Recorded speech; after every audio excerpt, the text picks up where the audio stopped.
ചോദിച്ചു എന്തുവാ പറഞ്ഞതെന്ന് വെച്ചാൽ പറഞ്ഞു ആ കടക്കലൊരു പെണ്ണുമായിട്ട് അത് പെണ്ണിൻ്റെ നാത്തൂനും മാമിയായത് പിന്നെ ഈ കടയ്ക്ക കൂടിയ ബന്ധം കൂടിയ പെണ്ണിൻ്റെ മാമിമാരായി വന്നത് അവർ ഈ എന്തോ എനിക്ക് ഇവിടെ വന്ന് എൻ്റെ അടുത്ത് പറയാൻ വന്നതാണ്.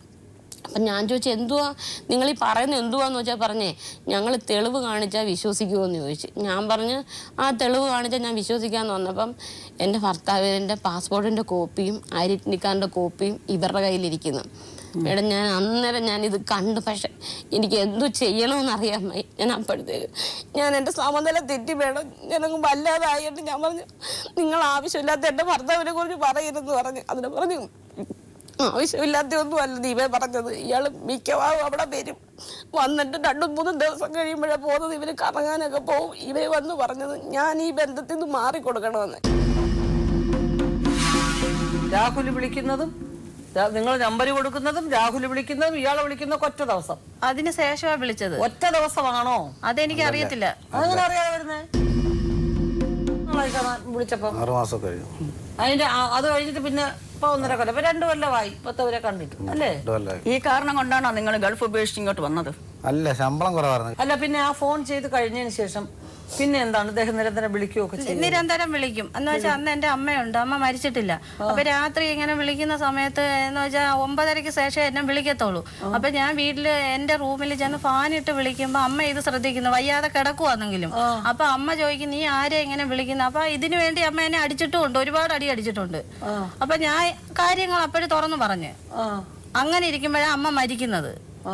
മരിച്ചു കഴിഞ്ഞാൽ നിങ്ങൾക്ക് ഭാര്യയുള്ള ഒരു മനുഷ്യൻ അയാള് നിങ്ങളെ ഇങ്ങനെ വിളിക്കുന്നു എന്ന് പറയുന്നത് പ്രോത്സാഹിപ്പിക്കാൻ നിങ്ങൾക്ക് എങ്ങനെ തോന്നി? മാഡം പ്രോത്സാഹിപ്പിക്കാൻ എന്ന് പറയാൻ ഞാൻ എന്റെ ഒരു പ്രാവശ്യം നമ്മൾ വിളിക്കുമ്പോ അയാൾക്ക് പ്രോത്സാഹന രീതിയിൽ ഒരു വാക്കെങ്കിലും ഒരു മൂളലെങ്കിലും കേട്ടില്ല പുരുഷൻ വിളിക്കത്തില്ല. സത്യം മാഡം, ഞാൻ ചീത്തയൊന്നും തിരിച്ചു പറഞ്ഞിട്ടില്ല. ഞാൻ പറഞ്ഞു എനിക്ക് ഈ ബന്ധം മുന്നോട്ട് മുന്നോട്ട് പോണ്ട എന്ന് പറഞ്ഞോണ്ട് ദിവസം വിളിക്കൂ. ഇല്ല, അങ്ങനെയല്ല. കാര്യങ്ങൾ ഇങ്ങനെ പറഞ്ഞു വന്നപ്പോ അവസാനം പറഞ്ഞ് ആദ്യത്തെ കോളിൽ തന്നെ പറയേണ്ട കാര്യം മാറ്റർ തീർന്നില്ലേ? പിന്നെ പിറ്റേ ദിവസം വയ്യാതിരിക്കുന്ന നമ്മ വിളിച്ച് നീ ആരുമായിട്ടാണ് ഈ സംസാരിക്കുന്നത് എന്ന് പറയുന്നവരെ വർത്താനം പറയുന്നത് ഇതാണോ? നമ്മൾ മുന്നോട്ട് പോകാൻ പറ്റത്തില്ല കേട്ടോ. ഇത് പറയാൻ അങ്ങനെയല്ല. ജീവിതകാര്യം എന്തോ അന്യരുത്തനുമായിട്ട് എന്തോ ജീവിതകാര്യം. അർദ്ധരാത്രിയില് രാഹുൽ വിളിച്ചപ്പോ നിങ്ങൾ മേന വിളിക്കരുതെന്ന് പറഞ്ഞു. എന്തുകൊണ്ട് ഇദ്ദേഹം വിളിച്ചപ്പോ അതുപോലെ പറഞ്ഞില്ല? അല്ല, രാഹുൽ വിളിച്ചപ്പം അതൊക്കെ പറയുന്നല്ലേ വേണം നമ്മളോട്.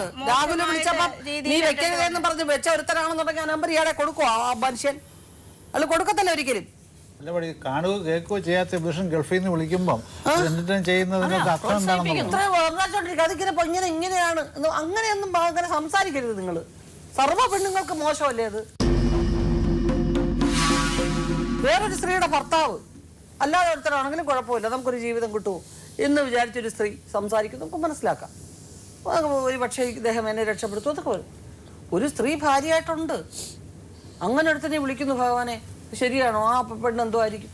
ഒന്നും ചിന്തിച്ചില്ല. നിങ്ങൾ 2ാമത്തെ ദിവസം ഫോൺ കണ്ട് എന്നെ വിളിക്കരുത്. നിങ്ങൾക്കൊരു ഭാര്യയുള്ള പുരുഷനാണ്, നിങ്ങൾ സംസാരിക്കുന്നത് ശരിക്കൊരു കുഞ്ഞുണ്ട്, നിങ്ങൾ നന്നായിട്ട് ജീവിച്ചു പോരുന്നുണ്ട്, എന്നെ മേലെ വിളിക്കരുതെന്ന് പറയാൻ പോലീസ് കംപ്ലൈന്റ് ഒരു പ്രാവശ്യം എന്താന്ന് വെച്ചാൽ എതിർത്ത് എന്റെ കൂടെ സംസാരിച്ചപ്പോ ഞാൻ പറഞ്ഞു ഇനി മേലെ നിങ്ങൾ എന്നെ ഫോണിൽ വിളിക്കുന്നത്. അത് നിങ്ങളോട് എതിർത്ത് സംസാരിച്ചപ്പോ ആ കാര്യമല്ല ഞാൻ ചോദിച്ചത്. അത് പിന്നെ നിങ്ങൾ ചുക്കുളിയൊക്കെ പറഞ്ഞ കഴിഞ്ഞതിന് ശേഷമുള്ള കാര്യം. ഞാൻ ചോദിക്കുന്നത്, നിങ്ങള് ആദ്യമായിട്ട് ഒരു പുരുഷൻ സംസാരിച്ചു ഇതാന്ന് പറഞ്ഞു, പിറ്റേന്ന് ഓൻ വിളിക്കുമ്പോൾ ഇയാളോടല്ലോടോ പറഞ്ഞേ ഇന്നലെ താനെന്തോ ഇന്നും വിളിക്കുന്നേ എന്ന് പറഞ്ഞു വെക്കാൻ നിങ്ങൾക്ക് ഒത്തില്ലയോ? പിന്നെ വിളിക്കുവോ അയാള്? വിളിക്കത്തില്ലല്ലോ. അപ്പൊ നിങ്ങളാണ് ഇതിലെ ക്രിമിനൽ. നന്നായിട്ട് സ്നേഹമായിട്ട് താമസിക്കുന്ന ഒരു കുടുംബം. ഈ ഡോക്ടേഴ്സിനെ ചോദിച്ചാലേ അറിയാൻ പറ്റുള്ളൂ. കൊച്ചുങ്ങളുണ്ടാകുന്ന ഒരു വിഷയമേ അല്ല. അവനവന്റെ കുഞ്ഞുങ്ങൾ ആർക്കെങ്കിലും ഉറങ്ങുന്നുണ്ടോ? അവനവന് തന്നെ ജനിച്ചത് ഒന്നുമില്ല. അത് രണ്ടുപേരും കൂടെ പോയി ടെസ്റ്റ് ചെയ്ത് കൂടുതൽ കാര്യങ്ങൾ മനസ്സിലാക്കിയിട്ട് അതിന് ഏതൊക്കെ ട്രീറ്റ്മെന്റ് പോകണമെന്നൊക്കെ പറഞ്ഞ് ഇന്ന് ഒരുപാട് സൗകര്യങ്ങളുണ്ട്. അതവർക്ക് നടക്കുമായിരുന്നു നല്ല രീതിയിൽ. നിങ്ങൾക്ക് എവിടെയെങ്കിലും ഒരു ന്യായം തോന്നുന്നുണ്ടോ ശിവകുമാർ? എന്തെങ്കിലും തരത്തിൽ ഈ ചെയ്തത് ആ സ്ത്രീയുടെ ഭർത്താവിനെ നിയമപരമായിട്ട് അവർ വേർപെടുത്തിയിട്ടേ ഇല്ല. ഒരു കൊട്ടാരക്കര കോടതി ചെന്ന് ജഡ്ജിയുടെ മുമ്പിൽ മറ്റേ ആള് പറഞ്ഞു ചെലവിന് തരാമെന്ന് പറഞ്ഞു. അമ്മ പറഞ്ഞു വേണ്ട, ചെലവിന് തരണ്ടെന്ന് പറഞ്ഞു. ഇതാണ് ഇപ്പം അവരുടെ കയ്യിലുള്ള തെളിവ് ആകെപ്പാടെ. ഇത് നാട്ടുനടപ്പ് നടക്കുന്ന കാര്യങ്ങളല്ല. അപ്പൊ നിങ്ങൾ അവരുമായിട്ടൊക്കെ താമസിച്ചു, എന്നിട്ട് ആ സ്ത്രീയായിട്ട് ഇങ്ങനെ പെടാപ്പെടും. ഇതൊക്കെ ഒരു മനുഷ്യത്വത്തിന്റെ പേരിലെങ്കിലും നിങ്ങൾ ചിന്തിച്ചു നോക്കൂ. ശരിയാണോ ശിവകുമാർ? നിങ്ങൾക്ക് അവരെ വേണ്ടെങ്കിൽ അവരെ ഉപേക്ഷിച്ചേച്ച് നിയമപ്രകാരം ഉപേക്ഷിച്ചേച്ച് എന്താ അവരുടെ കൂടെ പോകാമായിരുന്നല്ലോ. അവരുടെയോ മറ്റാരുടെയും കൂടെ. കോടതിയിൽ കിടക്കല്ലേ സാറേ? കോടതി കിടക്കാന്നോ? കോടതി കിടന്നാ പോരല്ലോ. നിങ്ങൾ സമുദായം അറിഞ്ഞ് നിയമം അനുസരിച്ച് കൂട്ടിക്കൊണ്ടുവന്ന ഒരു കല്യാണം കഴിച്ചു കൊണ്ടുവന്ന പെണ്ണാ ഇത്. അവരെ ഉപേക്ഷിച്ചേച്ച് വേണമെങ്കിൽ വേറൊരാളെ കല്യാണം കഴിക്കാം. അതും വേറൊരാളുടെ ഭാര്യയാ നിങ്ങൾ കല്യാണം കഴിച്ചു എന്ന് പറയുന്നത് അത് തെറ്റ്. നിങ്ങളുടെ ഭാര്യയെ ഉപേക്ഷിക്കാതെ ഡൈവോഴ്സ് ചെയ്യാതെ മറ്റൊരു പെണ്ണിനെ കല്യാണം കഴിച്ചത് തെറ്റ്. തെറ്റ് ആ സ്ത്രീയുടെ നിയമപരമായിട്ടൊന്നും നടത്തിയില്ലെന്ന് തോന്നുന്നു. അതിനെ പറ്റി ഒന്നും പറയാനും ഇല്ല, അവര് നിയമപരമായിട്ട് ഡൈവോഴ്സ് ചെയ്തിട്ടില്ല. ഒന്നും ചെയ്തിട്ടില്ല. അവർക്കത് പറയാനും പറഞ്ഞുകൂടാ. ഏതോ ഒരു കേസിനായിട്ട് കൊട്ടാരക്കര കോടതി പോയി, അത്രേ അവർക്കറിയാവൂ. നമ്മളിങ്ങനെ പറയുന്ന ഒന്നും വിചാരിക്കരുതേ സിന്ധു. നിങ്ങളുടെ ആൾക്കാരെങ്കിലും വന്നിട്ടുണ്ടോ? നാത്തൂൻ വന്നിട്ടുണ്ട്, ചേട്ടന്റെ അമ്മ വന്നിട്ടുണ്ട്. നാത്തൂനെ വേണമെങ്കിൽ നമുക്കൊന്ന് വിളിച്ചു. പിന്നെ അല്ലാതെ 4 പ്രാവശ്യം ദീപ എന്റെ വീട്ടിൽ വന്ന്, 1 പ്രാവശ്യം ഞാൻ ഉള്ളപ്പം വന്ന്, അല്ലാതെ 4 പ്രാവശ്യം വന്ന്. അപ്പൊ ഈ 1 പ്രാവശ്യം വന്നപ്പം ഞാൻ പറയുന്നോണ്ട് മാഡം ഒന്നും പറയരുത്. അപ്പൊ വന്നിട്ട് എന്റെ അടുത്ത് പറഞ്ഞു വന്നതും പോയതും എല്ലാം പോയിട്ട് നമുക്ക് 2 പേർ കൂടെ ഒന്നിച്ച് ജീവിക്കാം. അപ്പൊ ആ സമയത്ത് ഞാൻ പ്രഗ്നന്റ് ആയിരുന്നു. അപ്പൊ ഞാൻ പറഞ്ഞു പറ്റത്തില്ല എന്ന് പറഞ്ഞു. പിന്നെ ഒരു സ്ത്രീ അവരുടെ ഭർത്താവല്ലേ ആ സ്ത്രീയുടെ ഗതികേട്, പിന്നെ ഗതികേടാണ്. ഇയാളെ എനിക്ക് കൊച്ചുങ്ങൾ ഉണ്ടാവത്തില്ല എന്ന് ഇങ്ങനെ പറയുന്നു, ഡോക്ടർമാര് പറയുന്നു. ഇയാള് പോവോ, എനിക്ക് അയാളെ വേണമെന്നുള്ളൊരു സ്ത്രീയുടെ ഗതികേടാണ്. ഏത് സ്ത്രീ ചോദിക്കും? ഏത് വൃത്തികെട്ട രീതിയിൽ ജീവിക്കുന്ന സ്ത്രീ പോലും ഭർത്താവിനെ പങ്കുവെക്കാൻ തയ്യാറാവില്ല. അതുപോലെ തയ്യാറായ സ്ത്രീയാണ്. തലയിൽ ഇടി വീഴും. അതിനുശേഷം കടയ്ക്ക് സ്റ്റേഷനിൽ കൊണ്ട് ചെന്ന് കേസ് കൊടുത്തപ്പോ അവിടെ ഞങ്ങളെ എല്ലാരെയും വിളിച്ചപ്പം ചോദിച്ച് 2 പേരെയും കൂടെ നോക്കാൻ പറ്റുമെന്ന് ചോദിച്ചു. അപ്പൊ പറഞ്ഞു എനിക്ക് 2 പേരെ നോക്കാൻ പറ്റുമെന്ന് പറഞ്ഞു. അപ്പൊ ദീപ കടയ്ക്ക് സ്റ്റേഷനിൽ SI ചോദിച്ചു. അപ്പൊ ദീപ പറഞ്ഞു അത് പറ്റത്തില്ല എന്ന് പറഞ്ഞു. അപ്പൊ അവിടെ വെച്ച് എഴുതി ഒപ്പിടിയിപ്പിച്ച് ഇന്ന് മുതൽ ഞാൻ സിന്ധുവിന്റെ കൂടെ താമസിക്കുന്നതെന്നും പറഞ്ഞ് അന്ന് മുതൽ എന്റെ വീട്ടിലാ താമസിക്കുന്നത്. അങ്ങനെ സ്റ്റേഷനിൽ നോക്കാന്ന് പറഞ്ഞു. പക്ഷെ പിന്നെന്തിനാ പറഞ്ഞേ? ആദ്യം ഞാൻ ചോദിച്ചതാ. അന്ന് ഇവരെന്നെ പുറംകാലം കൊണ്ട് ചവിട്ടി കളഞ്ഞു. പിന്നെ എനിക്ക് ഇനി പറ്റത്തില്ലെന്ന് ഞാൻ പറഞ്ഞത് തന്നെ. ആദ്യം ഞാൻ എന്റെ അണ്ണൻ്റെ അടുത്ത് പറഞ്ഞ അണ്ണ എന്നെ കൂടെ നോക്കണം. പോലീസുകാർക്ക് അങ്ങനെ ഒരു ഉപാധി വെക്കാൻ ഒക്കുമോ? പറ്റത്തില്ല. പോലീസ് സ്റ്റേഷനിൽ ഒന്നും എഴുതി വെച്ചിട്ട് യാതൊരു കാര്യമില്ല. അല്ല, അവരെ ഒരു മധ്യസ്ഥം പോലെ പോട്ടെന്ന് വിചാരിച്ചു. അല്ല മാഡം, അപ്പൊ ലിവിങ് ടുഗദർ ആണ് അവര്. കോടതി മുഖാന്തരം ഒരു ബന്ധം വേർപെടുത്തിയാൽ മാത്രമേ ഇതാവൂ. അപ്പോഴേ ദീപ പറഞ്ഞ് പറ്റത്തില്ല എന്ന് പറഞ്ഞ് എന്നിൽ നിന്ന് ഒഴിച്ചു തരണമെന്ന് പറഞ്ഞ്. അപ്പൊ പോലീസുകാർ പറഞ്ഞ് ഞാൻ അവനെ നിന്റെ കൂട്ടത്തിൽ പറഞ്ഞു വിട്ടു കഴിഞ്ഞാൽ എവിളി ചെന്ന് എന്തെങ്കിലും ചെയ്തു കഴിഞ്ഞാൽ ഞങ്ങൾക്ക് അതിന്റെ പുറകിൽ പോകാൻ പറ്റത്തില്ല എന്ന് പറഞ്ഞ് എന്ന് എഴുതി ഒപ്പ് ഇയാൾക്കും തമ്മിൽ എന്താ ബന്ധം? ഒഴിച്ചുവിടാൻ പറ്റത്തില്ലെന്ന് പറഞ്ഞ അതെന്ന് വെച്ചാൽ അന്ന് ഞാൻ പ്രഗ്നന്റ് ആയിരുന്നു. പ്രഗ്നന്റ് ആയാൽ മതിയോ? കല്യാണം കഴിക്കണ്ടേ? നിയമപരമായിട്ട് എന്തെങ്കിലും ബന്ധമുണ്ടോ? ഇല്ല, നിയമപരമായിട്ട് ബന്ധമില്ല എന്ന് വെച്ചാൽ പിന്നെന്തോ ഒഴിക്കുന്നത്? ഉണ്ടെങ്കിലല്ലേ ഒഴിവാക്കുന്നത്. മേഡം ഏത് കേസിന് വിളിച്ചാലും പറയുന്നത് പ്രഗ്നന്റാ, ഗർഭിണിയെന്നാ എപ്പോഴും സിന്ധു പറയുന്നത്. ഞാൻ പറയുന്നത് കള്ളമല്ല. ഡോക്ടറെ ഞങ്ങൾ ചെന്നപ്പോൾ ഡോക്ടറിന്റെ വീട്ടിൽ പോയി. അപ്പൊ എന്റെ നാത്തു നേഴ്സാ. ഇത് കിട്ടിയ ഉടനെ എന്റെ ആങ്ങളയുടെ കൂടെ പറഞ്ഞ് അവൻ കരയുന്നു. അപ്പൊ ഇത് എന്താന്ന് ചോദിച്ചാൽ എനിക്കറിയത്തില്ല. അങ്ങനെ പുള്ളി പിന്നെ ഡോക്ടറുമായിട്ട് സംസാരിച്ച് കുറച്ച് കഴിഞ്ഞപ്പോഴത്തേന് പുള്ളി എൻ്റെ കൂടെ പിന്നെ മിണ്ടുന്നതുമില്ല, ഒന്നുമില്ല. എൻ്റെ അടുത്ത് പറഞ്ഞ് ബാത്റൂമിൽ പോകാൻ പറഞ്ഞ്. ഞാൻ പോയിട്ട് വന്നപ്പോൾ ഡോക്ടറുമായിട്ട് ഇവർ തങ്ങളിൽ സംസാരിക്കുക. ഏതാന്ന് ചോദിച്ചിട്ട് പറഞ്ഞില്ല. പുറത്തിറങ്ങിയിട്ട് എൻ്റെ അടുത്ത് പറഞ്ഞ് നാളെ രാവിലെ വരണം, ഇത് മരുന്ന് വെച്ച് പോക്കണമെന്ന് ഡോക്ടർ പറഞ്ഞെന്ന് പറഞ്ഞു. അല്ല, ഞാൻ ഈ പറയുന്ന കള്ളമല്ല. ഈ 2 റിപ്പോർട്ട് ഞാൻ കൊണ്ടുവന്നിട്ടുണ്ട്. ശരി, നിങ്ങളുടെ നേഴ്സായിട്ടുള്ള ആളാണല്ലോ. വിളിക്കാം. സുജിത വരൂ. സുജിത ഏത് ഹോസ്പിറ്റലാണ് വർക്ക് ചെയ്യുന്നത്? ഞാൻ ഹൈദരാബാദ് ഹോസ്പിറ്റലിലായിരുന്നു മാഡം. ഹൈദരാബാദിൽ ഞാൻ റിസൈൻ ചെയ്തിട്ട് മാരേജിന് മുമ്പ് വന്നു. നാട്ടിലിപ്പം പുനലൂരാണ്. നാട്ടിൽ തന്നെ പൊയ്യാനിൽ അവിടെ വർക്ക് ചെയ്യുന്നു. ഇപ്പൊ ലീവാണ്, ആവശ്യത്തിന് വേണ്ടി വന്നു. അല്ല, ഇവര് 2 പ്രാവശ്യം ഗർഭിണിയായി അബോർട്ട് ചെയ്യേണ്ടി വന്നു. അബോർഷൻ ആയി ഓട്ടോമാറ്റിക്കായിട്ടെന്ന് പറയുന്നു. അതെ അതെ. അതിന്റെ അതൊക്കെ അറിയാമോ? ഞാൻ കൂടെ ഉണ്ടായിരുന്നു. 2 പ്രാവശ്യം അത് സത്യമാണ്. പിന്നെ ഇതിന് വളർച്ച കുറവാണെന്നാണ് മാഡം പറഞ്ഞത്. പുനലൂർ പ്രണവം അഞ്ജന മാഡമാണ് നോക്കിയത്. അപ്പം മാഡം പറഞ്ഞതെന്ന് പറഞ്ഞാൽ ഞങ്ങൾ വലിയ താല്പര്യമാണ്. ഇദ്ദേഹം ഒരു കുഞ്ഞിന് വേണ്ടിയിട്ടാണ് ഈ പുള്ളിക്കാരുടെ കൂടിയത് തന്നെ. അപ്പം ഇത് അബോർഷനായിപ്പോയി. ഞങ്ങൾ ചോദിച്ചപ്പോൾ പറഞ്ഞു കുഞ്ഞിന് വളർച്ച ഇല്ലാത്തത് കൊണ്ടാണെന്നാണ് പറഞ്ഞത്. പറഞ്ഞു. ഇപ്പൊ ഇവര് ഇപ്പൊ ഒരു മാസം ഗർഭിണിയാണെന്നൊരു സംശയവും പറയുന്നു. എന്ന് വെച്ചാൽ ഇതുവരെ പീരീഡ് ആയിട്ടില്ല, കൺഫേം ആയിട്ടില്ല മാഡം. എത്ര വയസ്സുണ്ട് നിങ്ങൾക്ക്? 36 വയസ്സ്. എന്ന് വെച്ചിട്ടുണ്ടെങ്കിൽ ഒരു മോളുണ്ട്, അവൾക്ക് 12 വയസ്സുണ്ട്. അപ്പം ഒരുപാട് താമസം അതിൻ്റെയാണ്. ഇപ്പം തന്നെയല്ല, ഇപ്പം മാഡം പറഞ്ഞ ഗൾഫിലൊക്കെ അല്ലായിരുന്നോ, വിശ്വകുമാർ ഗൾഫിലല്ലായിരുന്നോ, അപ്പം അതിൻ്റെയൊക്കെ ഒരു ക്ലൈമറ്റ് പ്രോബ്ലം ഒക്കെ വരാൻ എന്നാണ് പറഞ്ഞത്. അങ്ങനെ 2 പ്രാവശ്യം അബോർഷൻ അതിൻ്റെ റിപ്പോർട്ടൊക്കെ ഉണ്ട്. കള്ളം പറയേണ്ട കാര്യമില്ലല്ലോ മാഡം. എന്ന് വെച്ചിട്ടുണ്ടെങ്കിൽ ഇതിപ്പോ കൺഫേം ആയില്ല. ഇദ്ദേഹത്തിന്റെ സഹോദരിയല്ലേ? അല്ല, എന്റെ ആങ്ങളുടെ ഭാര്യ. അത്രയാണ്. ഒരു ഭാര്യയുള്ള ഒരു മനുഷ്യന് ഈ വീട്ടിൽ വന്നു കയറി പോകുന്നു, ഗർഭിണിയാവുന്നു. ഇതൊക്കെ നിങ്ങൾ വിദ്യാഭ്യാസമുള്ളവര് അതിനെ പ്രൊമോട്ട് ചെയ്ത് നിങ്ങളെ കൂടെ പോവുക, ഗർഭിണിയാണോ എന്ന് ചെക്ക് ചെയ്യുക, പോവുക. ആ സ്ത്രീ നിയമപരമായിട്ട് വല്ലതും ബന്ധം വേർപെടുത്തിയിട്ടുണ്ടോ ഇല്ലയോ? ഇതിനെപ്പറ്റി നിങ്ങൾക്കൊരു വിവരമില്ലേ? അത് പറയാമെങ്കിൽ ഞാൻ പറയാം. ശരിക്കും പറഞ്ഞിട്ടുണ്ടെങ്കിൽ ഞങ്ങൾ ഫാമിലി മെമ്പേഴ്സ്, അതായത് സിന്ധു ഉൾപ്പെട്ടാണ് ഞങ്ങളുടെ ഫാമിലി. ഞങ്ങളുടെ ഫാമിലി മെമ്പേഴ്സ് എല്ലാം ഇതിനെതിരാണ് മാഡം. അതായത് ഇതിനെതിരാണെന്ന് പറഞ്ഞാൽ ഞാൻ ആ കുടുംബത്ത് വന്നു കയറിയതാണ്, എന്നെ വിവാഹം കഴിച്ചുകൊണ്ട് വന്നതാണ്.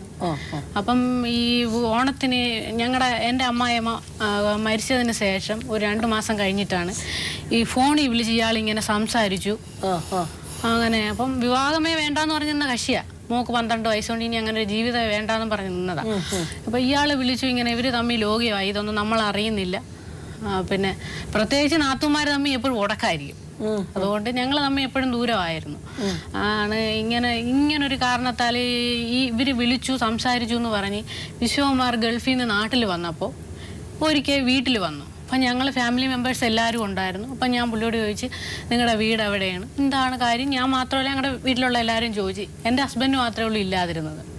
അവർക്ക് എല്ലാവരും ചോദിച്ചപ്പോഴത്തേക്ക് ഇന്നത് കണക്കാണ് എന്ന് പറഞ്ഞു. ഞങ്ങൾ പറഞ്ഞു ഇതുമായിട്ട് ഇന്ന് വന്നതിരിക്കട്ടെ, മേലാൽ ഈ കാര്യവും പറഞ്ഞ് ഇവിടെ വരാനും പാടില്ല, നിങ്ങൾക്കൊരു വൈഫുള്ളതാണ്.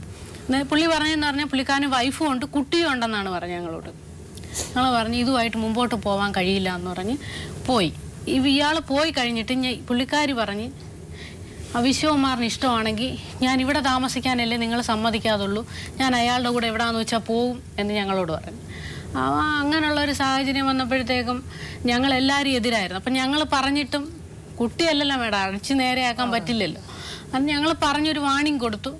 വീണ്ടും ഇവർ ഫോൺ തമ്മിൽ കോണ്ടാക്ട് ഇങ്ങനെ, അതും ആരും നിയന്ത്രിച്ചാലും പറ്റില്ല. ഇനി അച്ഛനും അമ്മയാണെങ്കിൽ പോലും നിയന്ത്രിച്ചാൽ പറ്റില്ലല്ലോ. അപ്പം ഞങ്ങൾ അതിൻ്റെതായ രീതിയിൽ മുമ്പോട്ട് പോയിക്കൊണ്ടിരുന്നു. അപ്പോൾ ഇവർ കാണാനും പിന്നെ ഇടയ്ക്ക് ഞാൻ ദൂരെയാണ് മേഡം താമസിക്കുന്നത്.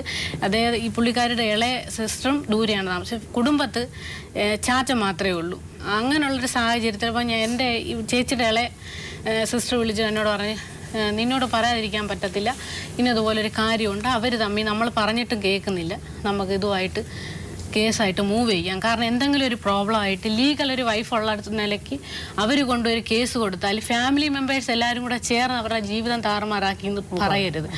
അതുകൊണ്ട് ഞാനും എൻ്റെ ഇളയ നാത്തൂനും കൂടെ കടക്കൽ സ്റ്റേഷനിൽ കേസ് കൊടുത്തിട്ട് ഇത് കണക്ക് ഇല്ലീഗലായിട്ടൊരാൾ ഞങ്ങളുടെ വീട്ടിൽ വന്നു പോകുന്നുണ്ട്, എൻ്റെ നാത്തൂൻ സപ്പോർട്ടാണ് എന്നുള്ള ഒരു രീതിയിൽ ഞങ്ങൾ നിയമപരമായിട്ടുള്ള മാത്രം ഞങ്ങളുടെ ചേച്ചിയാണ്, ഞങ്ങൾക്ക് തല്ലി പറയാൻ പറ്റില്ല, എത്ര ഇതായാലും നമ്മൾ തള്ളി പറയില്ല. പക്ഷേ എന്ന് പറഞ്ഞാൽ ഇത് തെറ്റാണെന്ന് ബോധ്യമുള്ളത് കൊണ്ട് ഞങ്ങൾ കേസ് കൊടുത്തു.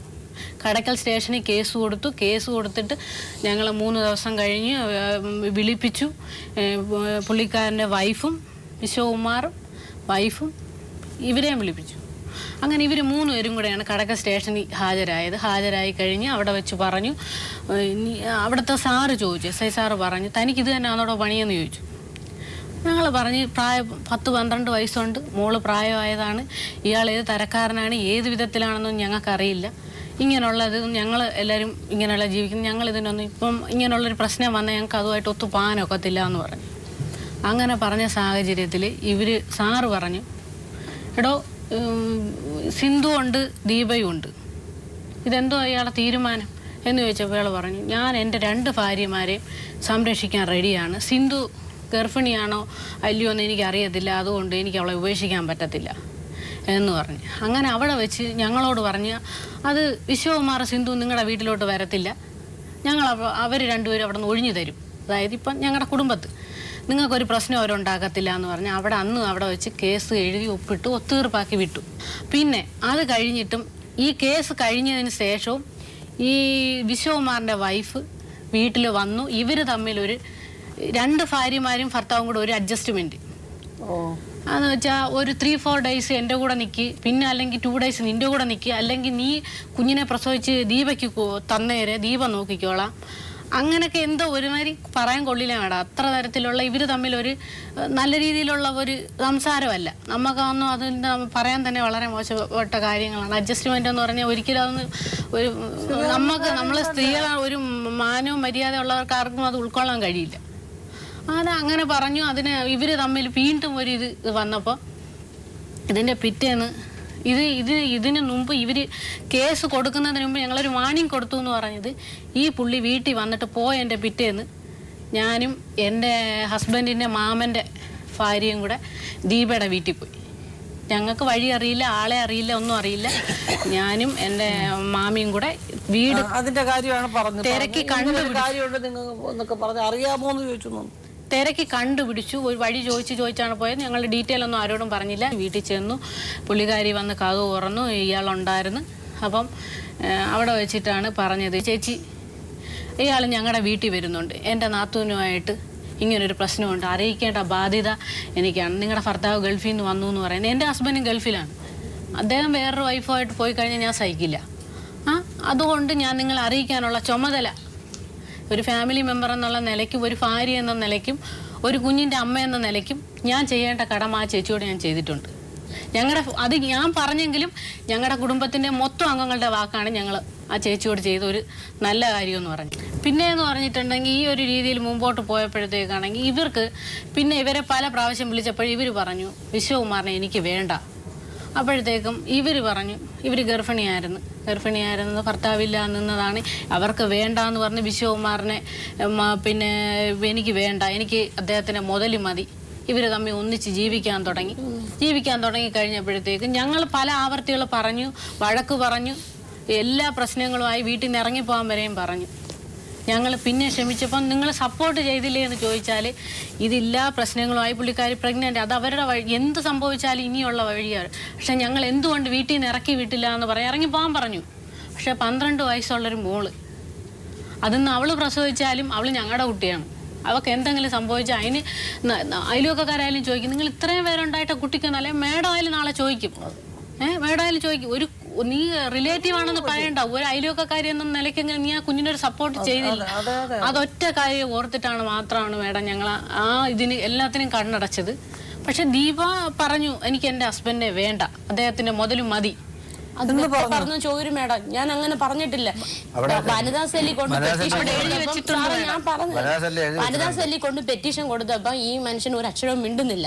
അന്നേരം ഈ മേഡം ചോദിച്ചതുള്ള അഭിപ്രായം ആ സാറ് ചോദിച്ചു കഴിഞ്ഞപ്പം ചോദിച്ചു ഈ സിന്ധുവിനോട് ചോദിച്ചു വിശ്വകുമാറിനോട് എത്ര സെന്റ് വസ്തു ഉണ്ടെന്ന് പറഞ്ഞു. 8 സെന്റ് ഒരു വീടും ഉണ്ടെന്ന് പറഞ്ഞു. അത് ദീപയുടെ പേർക്ക് എഴുതി കൊടുക്കാൻ പറഞ്ഞു. എഴുതി കൊടുത്താൽ വിശ്വകുമാറിന് 5 പൈസ ഇല്ലാതെ വന്നാൽ നീ സ്വീകരിക്കുമോ എന്ന് ചോദിച്ചു. അന്നേരം പറഞ്ഞു വിശ്വകുമാറിൻ്റെ ഒന്നും വേണ്ട, ഞാൻ വിശ്വകുമാറിനെ സ്വീകരിച്ചോളാമെന്ന്. ഞാൻ വിശ്വകുമാറിനെ വേണ്ടാന്ന് ഈ നിമിഷം വരെ പറഞ്ഞിട്ടില്ല മേഡം. അത് സുനിത പറഞ്ഞ വെറും കള്ളവാ. എൻ്റെ ഭർത്താവിന് അങ്ങനെ ഉണ്ടായിരുന്നെങ്കിൽ എനിക്ക് എന്നേ പറയാം മേഡം, എൻ്റെ ഭർത്താവിന് അല്ലെങ്കിൽ ഇവിടെ വരേണ്ട കാര്യമില്ല. എനിക്ക് ഈ നിയമത്തിൻ്റെ മുന്നിൽ എനിക്ക് വരേണ്ട കാര്യമില്ല. എൻ്റെ ഭർത്താവിന് എനിക്ക് വേണ്ടെന്ന് പറഞ്ഞാൽ ഇവർ കൈ നിട്ട് പറഞ്ഞു എൻ്റെ ഭർത്താവിനെ എൻ്റെ മരണത്തിൽ ഞാൻ പിൻവലിക്കുന്നതല്ലാതെ എൻ്റെ ഭർത്താവിനെ എനിക്ക് വേണം.